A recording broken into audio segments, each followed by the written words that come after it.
Hi, Gene here with my thoughts for today. Or I guess I should make that rants for the day. If you came to this channel, first of all, expecting Gene's geopolitical thought for the day, you're in the right place. I've changed the name of the channel because, well, first of all, it's shorter and pithier. Second, it describes what I do on this channel. So here's what I'm going to be ranting about today, and boy, do I have a lot to rant about. It's the New York City mayoral election. Well, I don't know how much national play it's gotten, but I imagine it would have gotten some because we're talking about New York City, the Big Apple. New York's America's major city. You could even say the greatest city, or I can say it, or it was the greatest city. But as I've said many times on this channel, I lived in New York for over 40 years, a little over 40 years, from 1977 until early 2019, when I moved to where I am now in Tennessee. So I care about New York. I'm sad to see what's been happening to it. Definitely a city in decline. I go back to visit once or twice a year, and I'm never really happy about what I see. So, as I'm sure everybody has heard, the Democrats had a primary. New York City is overwhelmingly Democratic, and a 33-year-old socialist, Zoran Mamdani, won the primary, which means because New York is so overwhelmingly Democrat that he has a good chance of winning. And actually, a little aside I'll throw in here, there are other couple Mario, that's his father, Andrew Cuomo. He was the another Democratic candidate, and he was expected to win the primary, but he lost. Now, outside of the Democratic Party, there is the current mayor. There is Eric Adams. He's running as an independent, and there is Curtis Sliwa, who is the Republican candidate, but I would put his chances of winning at about that much. So my advice, Curtis Sliwa and Andrew Cuomo, or at least Andrew Cuomo, one or both of them drop out. Ideally, at least Cuomo and I mean, ideally, both of them drop out and get behind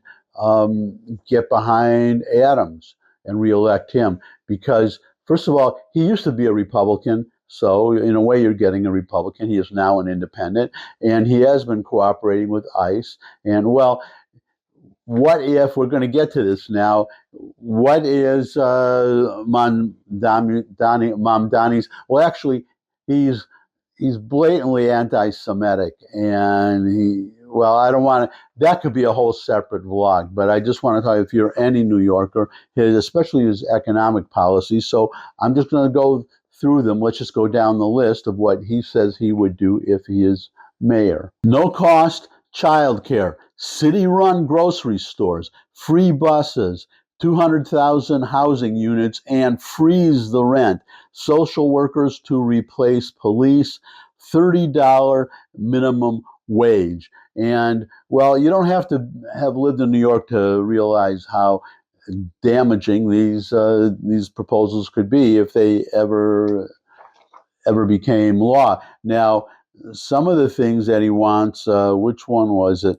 The main one is the city-run grocery stores. That is, in other words, the government, New York City government, is going to open and run grocery stores. So you have grocery stores that, according to Mamdani and his supporters, would be focused on low prices, and not on earning a profit. Well, I have bad news and he wants to raise. That's what I was going to. He wants to raise taxes on the wealthy. The mayor doesn't have power to do that, as Eric Adams pointed out. The state government does. So Mamdani, who is currently he's an assemblyman, that's where he could have done it if he got enough people to vote with him. As mayor, he can't do that, so that's ridiculous. But grocery stores, as I'm sure many of you know, the profit margins on grocery stores are very low. Now, the profit margin in New York City for grocery stores in 2023, the closest year I could find figures, 1.6%. 1.6%. Let's round, let's be generous, round it off for 2%.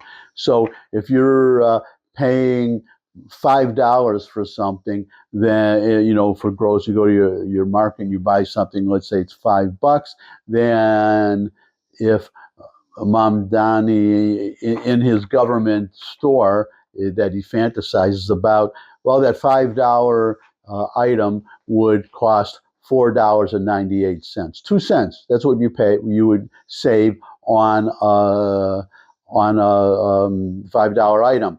So we can all predict what would happen. That's obviously that's nothing. So what you're really talking about, what would really happen is you would have the government subsidizing groceries in New York City to bring them down. So the taxpayers are the wealthy. He wants to raise taxes on the wealthy on this apparent belief that wealthy people have already been leaving the city and moving, say, to Florida.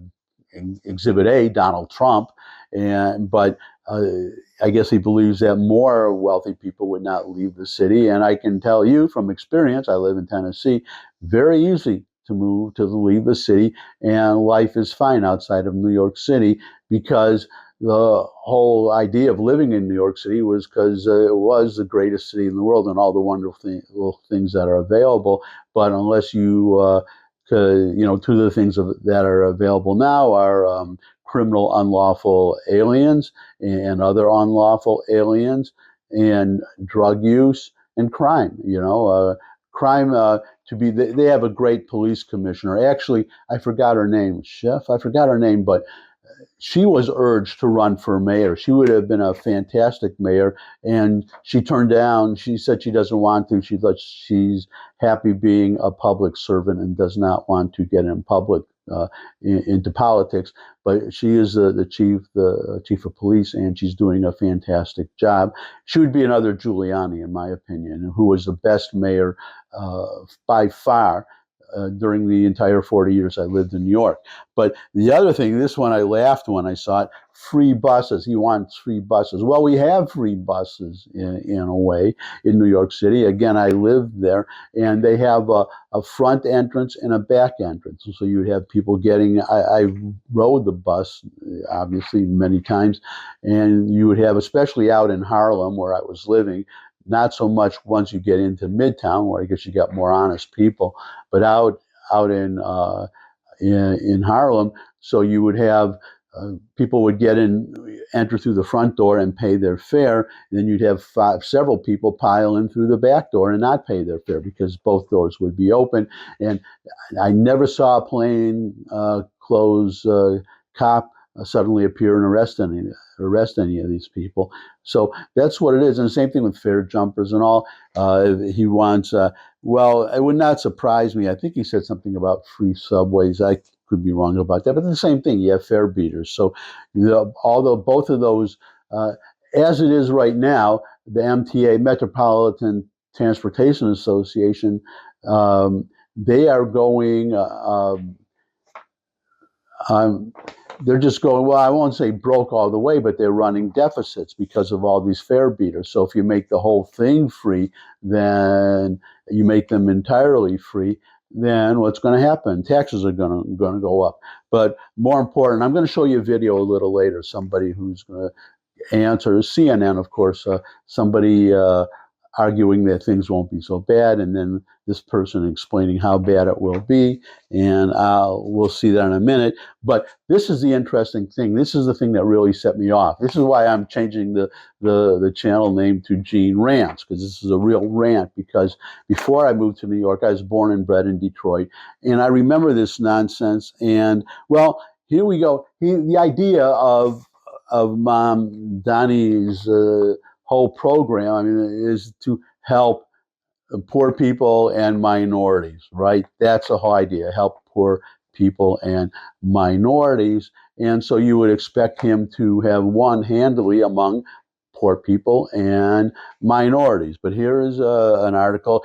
According to preliminary analyses of the city's Democratic primary electorate, Mamdani won his surprise victory with the support of New York City's white, Hispanic, and Asian voters, but not its black voters.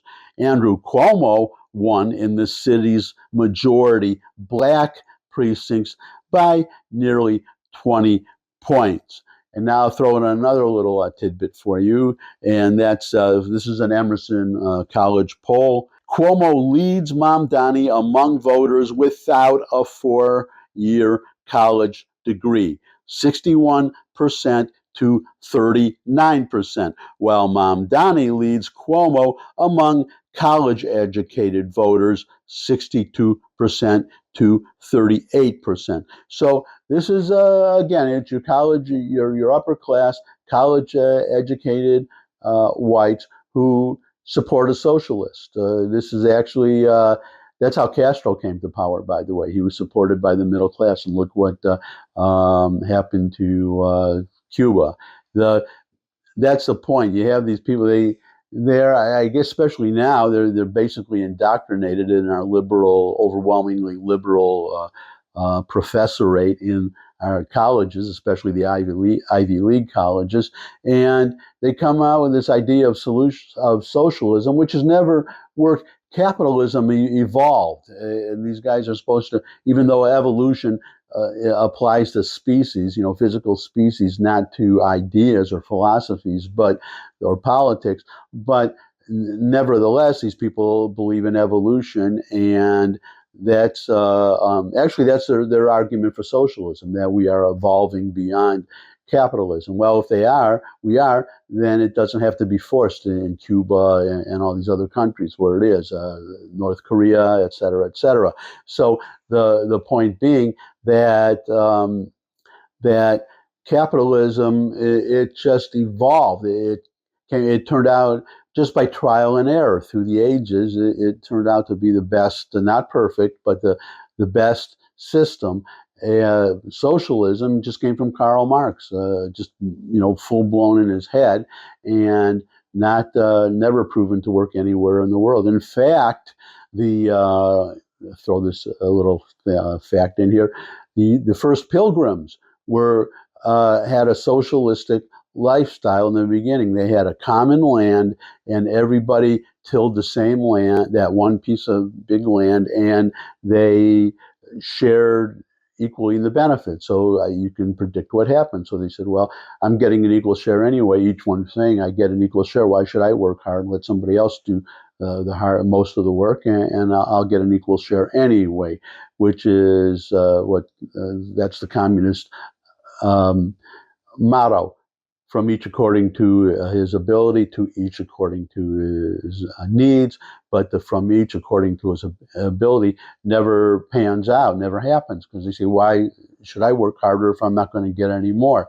That is the benefit. And the other part of capitalism, if you want more, how do you get more? And it's by being smarter, working harder, and producing more for you and me, products and services that we want and are willing to pay for. So that is the idea. Capitalism, contra our liberal friends, it's not about stealing. It's about providing things and inventing things that we want, so that will pay for them, and that's how they make money. And the more people they serve, the more customers they will have, and the more they will get from each customer. That is the way it works, and we know it works, and we know socialism doesn't. So, but you have these overwhelmingly white, college-educated kids, and other people working. Shame on people working on Wall Street, but you have these people, college educated, upper income, don't live in the neighborhoods that are going to be affected, for instance, from defunding of the police. So they think. But when you had this defunding the police business going on in New York City, thankfully, after I left, but in, well, Harlem, obviously, but at the Upper East Side of New York. That is a wealthy area of New York, and they had a rise in crime there too. Because if you're going to rob, I mean, that's where a lot of, like as Willie Sutton said, that's where the money is, and so it happens there too. So on the other hand, you have poor people who have to live in these neighborhoods, and that's the other that surprised me actually that he got that he won. Mamdani won among Hispanics because they live in these neighborhoods too. And it was actually those areas of the city, the Hispanic and the Black areas, where Cuomo won, not just the Black areas. And where I lived in Harlem, that was overwhelmingly Black. Charlie Rangel was the congressman from there. He was my congressman, and now they have, I don't know his name, but he's a Hispanic congressman because so many Hispanics moved in there. So it's really a mixture, Hispanic and Black now. But the final point I want to make about this in today's rant is this brings me back to my college days, talking about educated white college kids, presuming to know what is best for poor Black people and telling them and voting for these people. And you don't know what you're talking about, but put a socialist into power and you will just be thanking us for that. And I remember there was a newspaper, and actually I looked it up. They still exist. It's a magazine now. It may just be a website, but there was a radical left newspaper. Actually, I was good friends with some people on the staff there, and they supported and they promulgated and proposed socialism and even verging on anarchism.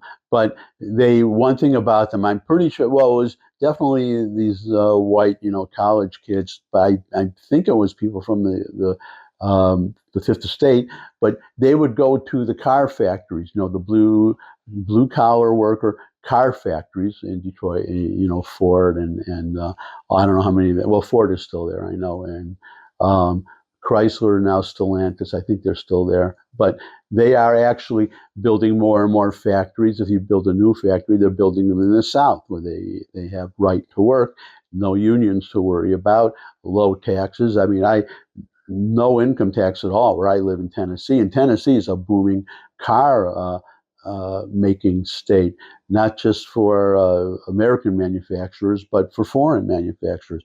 And South Carolina is another one, Spartanburg, South Carolina. But these kids, they would go to these factories and they would lecture these blue collar workers about how badly they were, how oppressed they were, and how much better they would be under socialism. And these, the blue collar workers who live in the real world would just tune them out. What planet are these college kids on? What the heck are they talking about? And I guess it's the plus ça change. I don't remember the whole quote. Plus, the more things change, the more, it's a French quote. The more things change, the more they stay the same. And that's what we're seeing now. But only worse, because when I was in college, you had a good, you had liberals, but they weren't so overwhelmingly the majority of the professors. But that's obviously changed. It's shifted back the other way.